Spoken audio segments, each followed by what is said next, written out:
Reading with your kids. Hola, ni hao, konnichiwa, assalamu alaikum, shalom, mahaba, moni miliwanji, namaste, jambo, bienvenidos. Hi, my name is Jadley, and this is the Reading with Your Kids podcast. We're coming to you from the beautiful neighborhood of Reedville in the southwest corner of Boston, Massachusetts.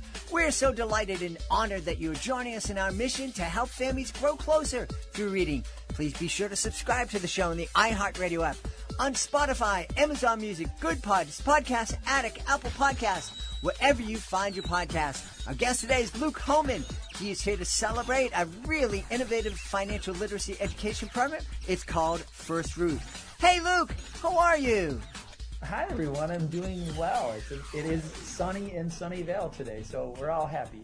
That's awesome. You know, I think that talking with our kids about money, helping them become financially literate, is so very, very important. And it is something that just is not happening enough in this country.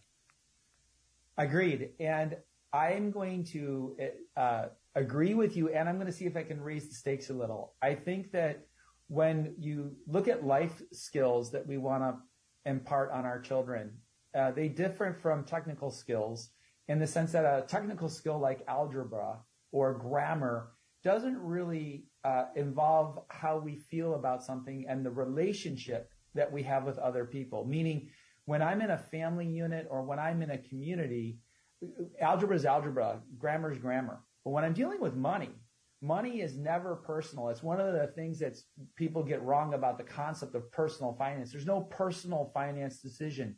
You wouldn't buy a new car without talking to your wife. You wouldn't go on a vacation with your family without talking to your family. And these conversations are inevitably linked to the actual, how am I going to spend my money? So when we talk about a budget, we are kind of misled by traditional materials because we start by saying, well, it's about you and it's about your budget. But in reality, those conversations and that budget itself is in relationship with other people. So instead of just talking about money, what First Root does is we actually give kids real money to manage in a school environment, and the target is to make their school better with real money. And then the students are supported by their teachers and a curriculum and a software application that guides them through the decision-making process of how they could actually spend money in their school to make it better. And it's project-based learning. It's active. It's not a simulation. It's not a game. It is real money used for real things. So the kids see the tangible effects of having these conversations and having this impact. I love this. This is, I was sharing with Luke before we started recording, my son was involved with a financial literacy stage show, which was a lot of fun, had some good lessons in it, but it was frustrating in that, just like the way a lot of people use my educational magic shows to address things like bullying, it was a one-time shot. You know, the kids would go in there and they would hear these songs and these a story about using money wisely and saving and learning the difference between needs and wants, and then it was over. And maybe it would stick, maybe it wouldn't. But it was a one-time shot. Same thing when a lot of schools would bring me in to do an anti-bullying show, and the kids would get really excited for 45 minutes, and then it might carry over for a couple of weeks, and then I was gone, and a couple of months later the bullying would start again. This sounds like something that's ongoing, that the kids are involved with on an ongoing basis, that is going to create a change in their school that's going to last. Yeah, Jed, I think the way I would describe that is the program that your son was involved with, those programs and the programs that you do, they're always amazing as a way to get things started. So we don't want to discount how powerful they are, how useful they are. I think what you're pointing out is, okay, we got things started. We got things kicked off. People are excited. Now what? What's the next step? Well, that's where our kind of program would kick in to say, okay, you went through this show. It got you introduced. It got you excited about money. Now we're going to take the next step. We're going to put real money in your hands. And you were correct. Our program typically is about 2 to 3 months long, because when the kids create an idea, let's say the kids in their school say, we want to paint a mural. And I'm giving you examples of what kids have really chosen. So I'm not making these up. Kids have planted trees. Kids have bought band equipment. Kids have painted murals. Kids have purchased books for libraries. So they do lots of really good things. The kids create the idea, and then the kids have to research the idea online. It's not the parents or the teacher's job to figure out how much it costs. The kids have to do it. Then the teacher will review the ideas to make sure they're acceptable to the school policies. Then the kids vote. So there's a voting process, and we rope in some democratic processes, and we rope in some conversations about the relationship in our democracy between money and how schools are funded, money and student choice, etc.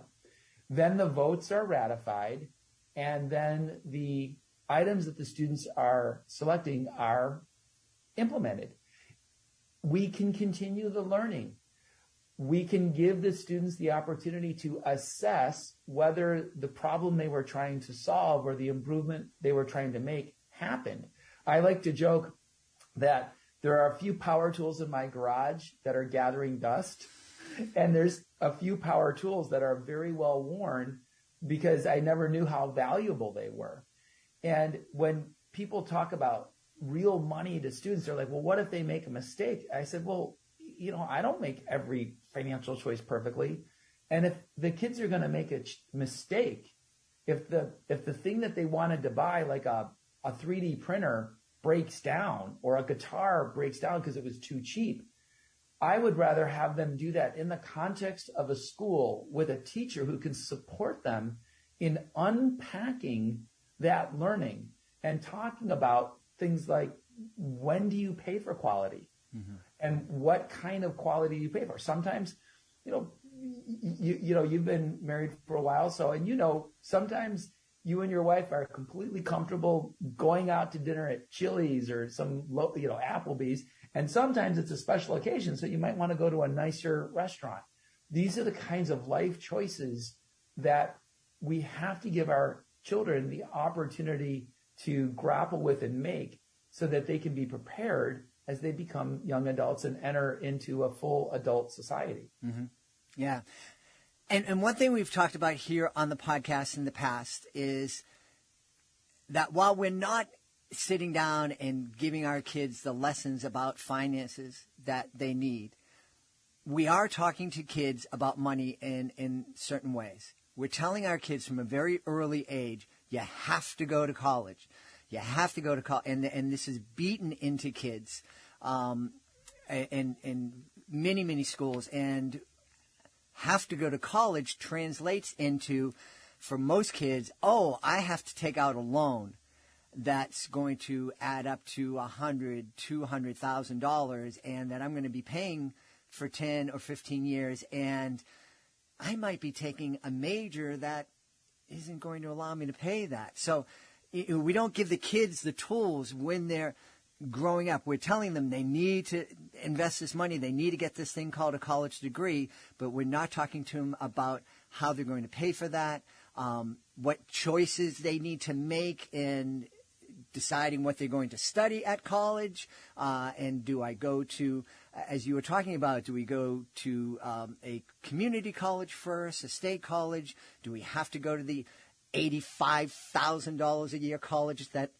are here in Boston? And I can't even say those words without choking.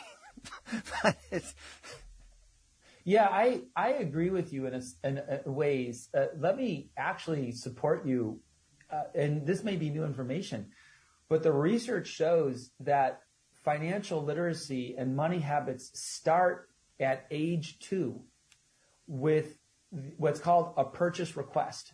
So when you're pushing your toddler in the grocery cart and your toddler makes a request for cereal or fruit, that's actually considered a financial request, because earlier before the show, you were talking about the difference between needs and wants. And that develops in the earliest things. And then the first financial transaction for most kids is what's called an assisted purchase. And that's where the parent is got a 4-year-old or a 5-year-old, and they're trying to give the kid something to do because they're harried and they're at the farmer's market or at the grocery store. So they give a little bit of money to the kids, and they give the apple that, here's $5 in the bag of apples, go buy them. And the kid goes off, and the parent is just trying to get through their day, which is great, but they're also showing kids the most elemental transaction in capitalism. I bought apples with this thing called money. And that is actually starting to seep in. And that early age about you have to go to college, I agree with you. My own college career was a little bit atypical. I started at a community college. And one of the things that I'm very proud of is our curriculum. We provide an optional curriculum for our program. So our techniques can be used with or without a curriculum. If a school wants to adopt a curriculum, our curriculum is very clear that there's multiple pathways to a very happy and fulfilling life. You can go to a trade school. You can become a public servant. You can become an entrepreneur. You can have military service. Some cultures still have a gap year between college or between high school and college, which is often very effective to help a kid really figure out what they want. You can start an internship before you go to college. And then, like you said, if we choose to go to college, there should be some awareness of cost and how it's going to be paid for, et cetera. So the net for me is I really like what you're saying. And I think that we have to kind of, in America right now, we have a shortage of truckers. And trucking is a great profession. Everything in your home came to your home through a truck. Show me something in your house that didn't come on or through a truck. So these are opportunities that we can talk about and celebrate as choices that kids can make. Yeah. And we have had experts working with autonomous vehicles, and the one thing they said, there ain't going to be any fully autonomous vehicles anytime soon, especially when you're talking about a huge 18-wheeler truck. Yeah, and I live in Silicon Valley, so I've been seeing the autonomous vehicles for a long time because I live near Google, which is great. It's very exciting, and maybe one day, and that's okay, or maybe there's different variations of autonomous vehicles, or there's special autonomous trains. Who knows? The point is that we don't want to be the people who limit the choices for kids by just saying one thing. I liked how you said this notion of we beat into our kids, you have to go to college. Well, actually, what you have to do is know how to learn. And reading, going right back to this podcast, arguably the most important skill isn't going to college. It's enjoying reading and enjoying the love of learning that is associated with reading. Yeah, yes, I agree. I want to know how First Root works. You said that you're giving kids real money to make decisions. Is it Luke Hohmann so successful in life he can just go around and go give out, here's $1,000, kids, have at it? Yeah, I mean, if I were that rich, I promise you, my friends would agree, I would just go do that. I really would. The way it typically works is we find a school who has these values that you and I share and this value of empowerment. And we start by identifying a source of funds for the kids. Now, you and I both know that school infrastructure programs cost hundreds of thousands of dollars to millions of dollars. If I'm going to, build a chemistry wing or add a new sports complex or whatever, that's fine for adults. We're here to teach financial literacy, so we need a much smaller sum of money. Usually the sum of money that we're looking for in the school is somewhere between $2,000 and $10,000. It's enough money to be meaningful to kids, and it's not so much money that adults will try and take over because we want this to be in the hands of the kids. Now, the second thing we're going to talk about is, well, okay, Luke, where does this money come from? There's 4 primary sources of the money. The first is teachers have discretionary funds from school districts, and so do principals. And the federal government in the recent CARES Act actually allocated money for use in recovering from the learning loss of COVID. And we've got schools who are using what are called ESSER funds for this purpose. The second source of money is parent-teacher organizations or PTO organizations. The third source of money are organizations who have a value system that's aligned with our program. So a big part of our program is the notion of civic engagement. The school comes together and decides how to spend the money, just like adults come together to decide how taxes should be spent. So in this regard, we've had support from Rotary. We've had support from the League of Women Voters. We've had support from education foundations. We've had support from wealthy families and family offices who are after or who are promoting our democracy. And the last source of funds are our parents who respond to fundraisers. And it's one of those kinds of things where if enough parents chip in between $25 and $100, we can raise a few $1,000s to put in the hands of kids. So we haven't found the source of funds as a horribly challenging thing because it's a relatively small amount of money in the school budget. Yeah.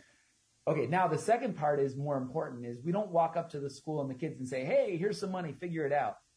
That's not structuring something to create the learning outcomes that we seek. So our process is consisting of 5 phases. In the first phase, we call it discovery. The kids go out into the school and they engage in activities to identify opportunities to make their school better. They talk with other kids. They talk with teachers. They look at the school environment and they create thematic opportunities to make the school better about safety, about educational experiences, about equipment, about supplies. The next phase is a dreaming phase. We use design thinking and we kind of go open-ended exploration. Give us your ideas. Give us your dreams.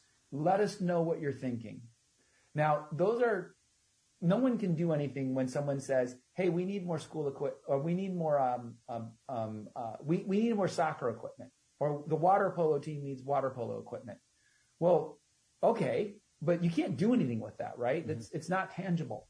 So the next phase is a design phase where they take the most promising ideas and they actually do the research to put specific costs. We want to get water polo equipment. We need a net that costs this much. We need a goal that costs this much. We need 4 water polo balls that cost this much. we want to get a guitar for the band. We're going to get this guitar with this amplifier and this carrying case. And they do the work. And it's not the teachers that are doing the work, and it's not the parents that are doing the work. It's we're putting that into the kids. Now, there is a review step where the teachers will review the proposals to make sure they meet the school policies.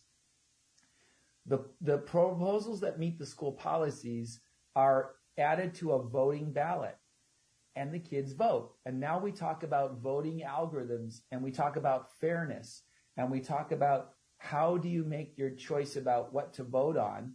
The kids vote. And the final phase is the voting results are ratified, and the kids join parents in doing the work of implementing their proposals. So it goes discover, dream, design, decide, and do. And those 5 steps are a program. And it typically, we can do it as fast as a week if we get dedicated classroom and the budget is small. But in most schools, you'll see that program take about 2 to 3 months. And it's because it's going to take the kids, a week or 2 to do the research on how much something would cost or whether or not they need to approve something with the school to get it implemented.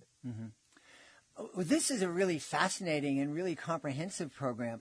How's it been met? It's generally met with a little skepticism at first. and it's not always the parents that are, or the teachers that are skeptical. We work with one school, Hillsdale High School in San Mateo, California, and their students were given $3,000. And the students, for the first week, they kept saying, do we really have this money? And the teachers would reassure them, yes, this is your money. Can we really spend it on anything we want? Well, okay, you can't spend it on a few things because they are outside of school policy. Like typically the students are buying capital equipment, not changing the ongoing budget of the school. So we have to be careful about students inadvertently committing the school to a future expense. Mm-hmm. But once the students buy into the idea, like, hey, we really have this money, like they believe it, they take over and it's very exciting. Teachers tend to like the program because it's supported in software and it's supported through a guided process. So all of those steps I talked about are guiding the students through the curriculum and through the software. The teachers that we tend to work with the most tend to be more progressive in the sense that they do a technique known as project-based learning. Mm-hmm. And in project-based learning, you're trying to change the educational experience from what's known as drill and kill, like read this and get a test or watch this video and get a test, to something that's active, to something that the kids are engaged in. But so far, so good. We're growing very nicely. We've got schools across America using it. We've got high schools, we've got middle schools, we've got elementary schools. Third grade, you were mentioning that the program that your son was involved with was around third grade. Third grade is about when we kick in. You do need a little level of cognitive mm-hmm. capability to do this. And the money is getting big, which is really exciting. We're working right now with a middle school in Madison, Wisconsin, where they've allocated $30,000 to the kids. That's fantastic. Yeah. What's been the most interesting thing the kids have done with the money? I would say that the most profound thing that I have seen is we were working with a high school in Long Island, the Academy of American Studies, and they had $2,000 in their program. And this is going to be a gut punch. I want everyone listening to get ready for this. This really affected me personally. The number one item that the kids designed and chose was more feminine care hygiene products for the girls' bathroom. Wow. And I remember bringing that to my family. So I have 2 kids in college and 2 kids in high school. So they're older and we can talk about mm-hmm. anything. And I remember bringing it to my family at dinner, and I was sharing the result, and my wife smiled and she said, "Oh, honey, you're a guy and you're an engineer, and you may not understand this, but if you're a woman and you're menstruating and you don't have the right products, you're not going to go to work, mm-hmm. you're not going to go to school, you're just going to call in sick." And she said, "Look, I get it that administrators want to have a safe school and we want to have the equipment that we need and the supplies that we need. But if you don't even get to school, all of that other stuff doesn't matter." And there is this really profound feeling of what kids do. One school, they decided that about a third of the students were English as a second language families, and they felt that the library didn't reflect the composition of the school. So they spent the entire budget on getting Spanish library books to be more equitable to the other students. Schools have purchased trees and beautification programs. They've painted murals. They bought chemistry equipment. They bought 3D printers. They buy a lot of sports equipment because the kids know the sports equipment they need, mm-hmm. right? Better than the teachers, better than the parents. One school, this was a real favorite of mine. One school, the kids wanted to be more environmentally friendly, So they replaced the drinking fountain with an LK water bottle refilling station. And again, right. I wouldn't have thought of that. You wouldn't have thought of that. And what I love about those examples is every single time we go through this program, the adults go, yeah, I wouldn't have thought of that. Yeah, I wouldn't have thought about the water refilling thing because I used to drink out of the hose. You go to some of the neighbors' But isn't that amazing? And when you look at the values that these kids, they're saying, well, what can I do to be more environmentally friendly? What could we do in our school to be more, we can put in a water bottle refilling station. Yeah. Right? I mean, that's amazing. Yeah, it is. This sounds really, really exciting. And, you were mentioning project-based learning. I think that's what's happening when we're reading with our kids. We don't think of it as a project, but we're sitting down, we're taking on this project of experiencing this story. And of course, when we're reading with our kids, whether they're 5 on our laps or 15 and we're going to school, we're talking about the book and we're learning about the characters and we're learning about how each other feel by sharing our thoughts. And we all love, if you're listening to this podcast, you love doing that. And so what a great way to learn. Yeah, I am so happy to be here. And for the listeners, I was telling Jed that my wife and I, to this day, we read books to each other. We still read books out loud with our kids who are older. On vacations, we'll read passages and share them. Sometimes we read, sometimes we have this fun thing where we share the worst written line of a book, and then we have fun talking about either it's grammatically incorrect or whatever. But again, you're learning, you're talking, you're having these connections, and sometimes it's just nice to have a book read. It feels good. Yeah. I love that, finding the worst written sentence. Sometimes my daughter and I will, if we're reading a book about Boston, we'll find the sentence that is completely wrong. And the author wrote it with such confidence that I am getting the heart of Boston right, and they're not even close. Yeah. You're not even, you kind of don't get it, and that's okay. Yeah. And, you did your research. I appreciate it, but you didn't live that experience. And I will give a lot of credit to my wife. One of the favored books that she read aloud was Gone with the Wind. And my wife is good at doing the voices, and I'm awful at the voices. And so it's kind of fun to try and do voices because you get into the character and you try to imagine what the character sounds like and how they talk. And then you see the voice actors who do the audiobooks who you're just in awe of. But we have fun with that. Just even trying to do voices. Yeah. Speaking of research, I know people want to know where they can go to research more about First Root and to find out how they might be able to bring it to their community. I would love that. And we're really easy to find. I tried to pick a company name that was easy to say and spell. It is literally firstroot.co. If you put it into a browser and you just type in First Root and financial literacy or First Root and participatory budgeting, it's easy to find us. It's not a weird spelling of a Silicon Valley company with a weird spelled name or a misspelled word. It's just super easy to find. Awesome. We've had a really eye-opening time speaking with the driving force behind First Root, a great financial literacy program that you should check out. And our guest has been Luke Hohmann. Hey, Luke, this has been a lot of fun. Thanks so much for being with us. Thank you so much. Please be sure to join us for the next episode of the Reading with Your Kids podcast. Irene Latham will be our guest. She'll be here to celebrate Snail's Ark. I want to thank the folks who made today's show so wonderful. Of course, we want to start by thanking our guest, Luke Hohmann. Please be sure to check out the First Root program.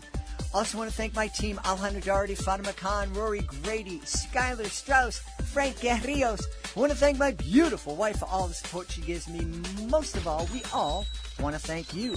Thank you so much for taking the time to join us today. And as always, thank you so very much for taking the time to make the world a better place by reading with your kids. I'll be looking for you in the next edition of the Reading with Your Kids podcast.